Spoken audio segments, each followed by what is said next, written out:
Hey, Real Madrid. That's how you go to Albacete and you get a result. That's how you handle business.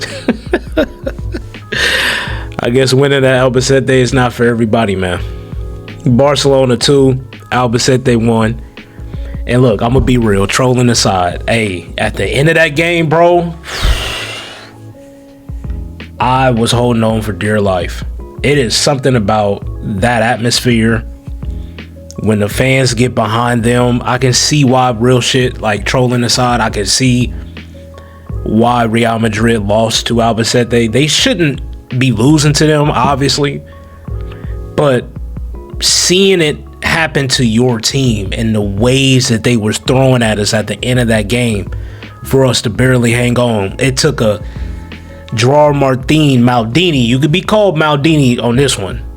But Maldini doing a goal line clearance that stopped it from being the equalizer. I'm talking about in the 90th plus minutes. So great result for Barcelona.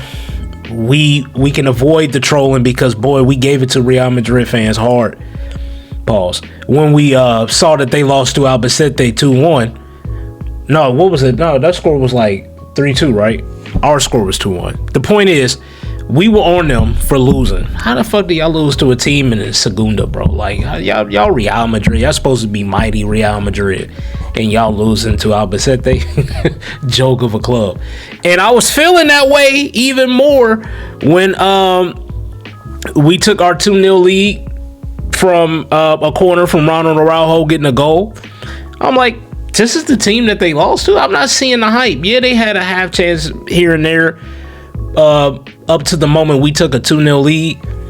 But once Ronald Araujo went out, and we're going to get into player performances and everything like that, but once he got subbed out and they got their goal, we hanging on for dear life. And I'm just like, oh my God, bro, please do not give them any reason. Because I tell you what,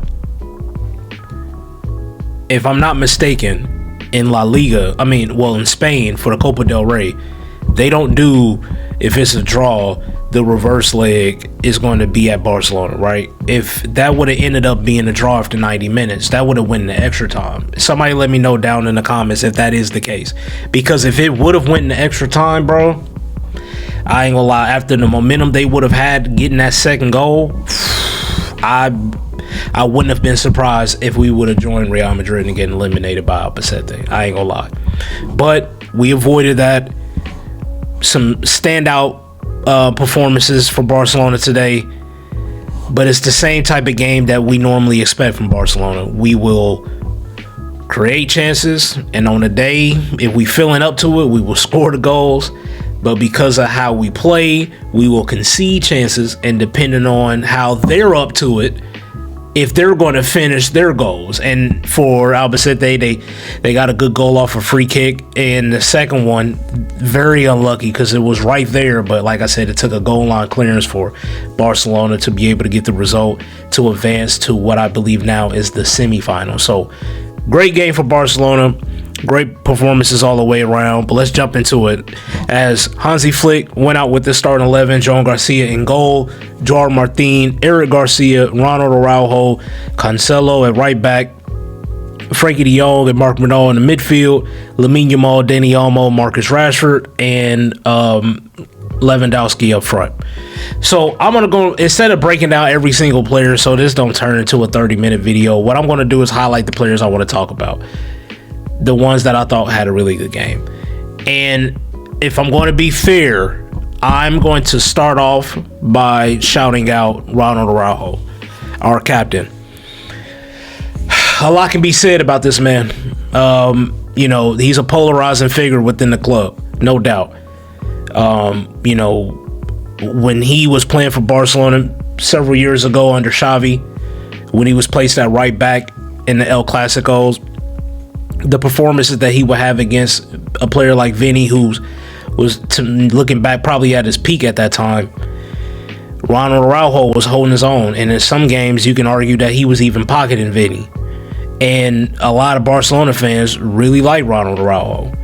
Something happened over time to where he just started to get a little more loose, a little more sloppy, and he had some monumental mistakes in the biggest of games. I don't have to go through those games. If you're a Barcelona fan, you're just a fan of football, you already know with Ronald Araujo and his blunders in the biggest moments. So after he took his hiatus to get his mental health right, and I respect him for that, being a man, being able to admit that you're going through that, and you need to step away. Credit to him for getting back to the football and playing at the best that I've seen him play in a while. I know people may see that this is Albacete, you're overrating it, but as we discussed earlier in the video, this is the same team that knocked out Real Madrid, and we're playing them at Albacete. This is not a game where Barcelona was at home and we were coasting 5-0 and everybody looked good defensively. This was a game where threats were coming from left and right, especially with the style of play. And being at their home ground, it was never going to be easy. And I'm going to be real. We were up 2-0. He got him a goal. Credit to him. Powerful header, something that we missed on the corners. Great ball in from Rashford. But when Ronald Araujo went out that game, they got their goal and probably should have had another goal. They looked the most. Now, obviously, they was going to be throwing everybody forward. That was a given. But when Ronald Araujo went out, he went out with a clean sheet. And within just 10 minutes after him coming out, I'm not blaming Koundé. I'm not blaming anybody specifically. All I'm saying is, when he got taken out, we almost conceded 2 goals. And the tie could have been flipped on his head. So that just shows that if you look at his individual performance, as far as, I think he had the most headed clearances, something that Barcelona's been struggling with because we just don't have a player that's built like Ronald Araujo. It was a few times he was the last man in defense. He's using his pace to be able to get back to make the clearance. So while we understand that he messes up from time to time and he can be a head case, there is still a player there. And if he's mentally right and he feels like the coach and the players are behind him, I laughed at the notion that he can be a January signing that can help us in the second half. But if I tell you what, he keep playing like this, then I could definitely see him being that key January signing that maybe, just maybe, I won't get carried away because it is Albacete. This is not going to be against PSG, Bayern, and what we want to see in Champions League. But you got to start from somewhere. And I thought this was a really good performance from Ronald Araujo. Definitely want to give my flowers to him because I know as a fan base, when he's not playing well, we're going to get on him. So when he plays well, it's only right that we give him a shout out. The next player I want to show love to is Frankie de Jong, man. Another polarizing player within the club. Because I swear, depending on who you talk to within the Barcelona fan base, you ask them about Frankie de Jong, they will either tell you he's one of the best midfielders in the world, very underappreciated, highly undervalued within the club. I mean, as far as the fan base. But then the other half would be like, overrated. He's shit. Makes too much money. Hasn't done anything since he's been at the club. Wish we sold him off to Man United. Depending on who you talk to, you really don't know what kind of answer you're going to get in regards to Frankie de Jong. But since Pedri has been out, and this is not the first time, mind you, but when Pedri is out and Frankie de Jong is called to step up in this midfield, bro, he carries. He carries, man. He ushers from defense to attack. He defends well. But he shows a side that he can go forward as a midfielder. I like when he's paired against Marc Bernal because Marc Bernal is the one that can sit back and defend. And he can get himself, me and Frankie de Jong, can get himself more involved going forward. And with the first goal, after Rashford and Frankie de Jong presses the ball really well higher up in the midfield, winning the ball back, Rashford plays it to Frankie de Jong. Frankie de Jong wasn't the best pass because he had to get it out there quick, but the fact that his vision, knowing that Lamine was there and the ball he played to him he didn't have to cut back and track back to go and get it. He kept him in motion. Yeah, it was bopping a little bit, bouncing a little bit, but it actually was a benefit because he caught it off the bounce. And the way he was able to finesse that's just all Lamine Yamal on that aspect. But a lot of midfielders in that situation is not going to be able to make that play. They're going to mess that up somewhere, somehow. And Frankie de Jong, like I said, he gets outshined by Pedri when he's next to Pedri. but we realize how important he is when Pedri's out and he's the only star quality midfielder left, and he shows what he can do. It's another player that, look, when he performs, and he's been doing that really all 2026. He's been having a solid season for sure, but I feel like in 2026 he stepped his game all the way up. So I want to give a lot of love to Frankie de Jong because he's been playing his ass off. He got an assist, and SofaScore still gave him nearly an 8.0 match rating with a 7.8. So very, very good game from Frankie de Jong. And last but not least, Lamine Yamal. My 10 don't need pens to score, bro. You know what I'm saying? I'm going to just go ahead and say that. Y'all can feel any type of way y'all want to feel about that. That's cool. But my 10 don't need pens to show that he's a star boy. And Lamine Yamal, I mean, created the most chances, created the most dribbles, most successful dribbles. Like, this is something that I'm just getting used to at this point. And I'm not taking it for granted. I said that in my other video. I'm done taking it for granted. But as far as him getting goals and assists, out dribbling the whole team, creating the most chances, it's just what he does at this point. You may not like the notion that a Barcelona player has yet again spawned another player from the academy who will turn out to be the best player in the world. You may not like it, and I understand it. If you don't like the club and you see us coming up with another one again, I'll be sick to my stomach if I did not like Barcelona. But that's not my problem, because that's my club. That's my heart. The haters out there, y'all got to live with the fact that Lamine Yamal is here. And he damn near to unlock the Dembele hack where I'm really going to pick it up in 2026 so I can push for this Ballon d'Or run. My boy finished runner-up last year at 17, remind you, like 17. So, Lamine Yamal, perfect. That goal he got. It's funny because watching him, we always used to say when watching Lamine Yamal, he can do a lot of things, but he got to unlock that finishing. Once he unlocks that, bro, it's over. And that finish just a year ago, 2 years ago, when he first got caught up, he's not finishing that. The fact that he was able to finesse that off the bounce around the keeper in that moment to give us the lead right before half, that is something that a superstar will do. And what I love the most about Lamine Yamal is what he showcased with his dribbling, chances created. He got the goal. At the end of the game, he's back helping defensively, tracking back, making plays defensively. This young man is a leader already. Yeah, you know, at times people get upset when he throws his hands up, when he don't get a pass and all that. I don't mind that. I don't, because everybody on that pitch knows what's up. Lamine Yamal is the best player out here, bro.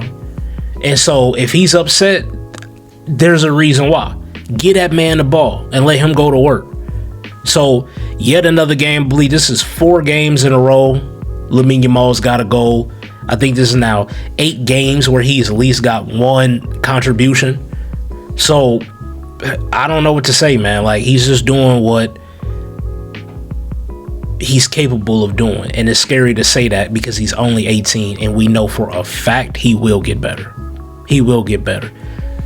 But they didn't let us down, man. And I'm also going to give a shout out to Rashford, because Rashford, I'm starting to see a little bit of what Manchester United fans became so frustrated with him about.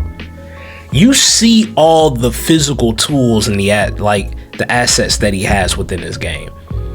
But then he has moments where he's one-on-one, like today. Early on in the game, Danny Olmo plays him in. He's one-on-one with the keeper. He misses, but it wasn't just like a miss. That he was nowhere near the target. And it was 1v1. And I'm like, Rashford, what the hell was that? He already had another 1v1. Wasn't it just our last game against LJ? He usually puts himself in situations where you walk out like he should be scoring this 10 out of 10. And then he misses and you're scratching your head like, what the hell? But then he will give you crazy goals like the volley against Sevilla where we lost, or the 2 goals that he got against Newcastle early in the Champions League campaign. He will have moments where he had 2 successful dribbles where he can show you the pace, dribble down the line. He can create. he got the package. What he lacks is just consistency. If he can finish his meals and play week in and week out, he's a Ballon d'Or like esque type of talent. But when he has it one game, it's not going to be their next game. But where he was lacking the last game is going to be up this game. And he's somebody who you have to play him through that. And sometimes when you got a situation like a Rafinha in front of you, you may have a game where you're just not going to get any minutes, bro, because Rafinha, respectively, is one of the best left wingers, if not the best left winger in the world. So you don't have time to mess up. When you get on this pitch, you got to show something. That's why I always said I prefer Rashford. Now, obviously, today he had to start because Rafinha is out with an injury. But I prefer Rashford as an impact player because though he could be frustrating at times watching him, that's a talent you can't not give him any minutes. He's a player where, all right, 15, 20 minutes, the game's going to be stretched, and I know I can get a goal out of there or at least get a player to get an assist, create something out of nothing. Rashford's that guy. I will call if we were in a situation, we had our best 11 out there, and I want my first sub to make an impact going forward, I'm calling in Rashford, bro. That's just me. But like I said, he had his one-on-ones. He had a few opportunities where he could have had a goal and an assist. Got unlucky. Probably should have had 2 assists. At least one. Danny Olmo just has to lift it and he gets an assist. But he gets an assist eventually. Our second goal from the corner. He's really good at corners. Great header from Ronald Araujo. Way to get on the stat sheet, Marcus Rashford. And I believe now he's over 20 GA for Barcelona. For me, it's a no-brainer. You have to sign him for 30 million euros. That's cheap. And if we're in a 1-1, 30 million for that type of talent, I don't think you don't think about it. You know, you go ahead and make that deal as long as he's willing to take that pay cut, because that's the player you want to keep around. I want to continue to see Marcus Rashford develop here at this club. And if he's showing this type of flash for us within the first 6 months of a loan deal, as he becomes more comfortable with the team and understanding what Flick's want, I still think he can just get a little bit better. And if he gets a little bit better than what he's at right now, watch out, bro. But yeah, man, y'all let me know what y'all thought about this game, man. Because like I said, I went in there, I really wasn't too sure what to think. I was halfway confident, but then understanding that they did knock out Real Madrid, so you can't be too confident. So, yeah, man. Like I said, I thought my man in the match, I'm going to give it to, and I'm going to agree with SofaScore. Lamine Yamal, look, he does what he does. Frankie de Jong, we already know what he's about. But Ronald Araujo, this was an important moment for him, and we actually needed him because the moment he went off, the game changed. So to me, that spells out man of the match, and credit to Ronald Araujo. But yeah, y'all let me know what y'all thought about the player performances, what y'all thought about the game today.